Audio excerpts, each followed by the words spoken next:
मेरा बेबी मुझे कितना मिस करेगा। टू मच 100 मच नहीं सकते। मैं रुक ही जाऊँ, मैं कोर्स देने नहीं जाऊँ। आप बताओ क्या चाहते हो? मायरा चाहती है कि मम्मा और बड़ी और बेटर इनफैक्ट बेस्ट लॉयर है। यस मम्मा। Thank you so much my doll. आप खूब शैतानी करना। हम तो अब भी कह रहे हैं वहाँ ट्रैवल कैसे करोगी? वैसे जैसे बाकी के स्टूडेंट्स करेंगे। Bye bye bye. वही मैंने बताया।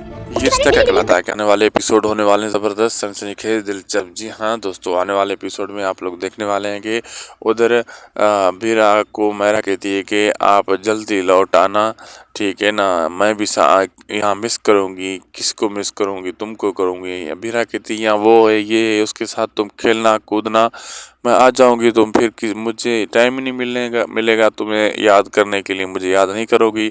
अरमान कहते हैं हाँ तुम जाओ, अच्छी बेस्ट लॉयर बनकर वापस आओ, बेटर लॉयर बनकर वापस आओ, और तुम जाओ, अब मेरा और मैं यहाँ सेट हो जाएंगे, कोई मसला नहीं है।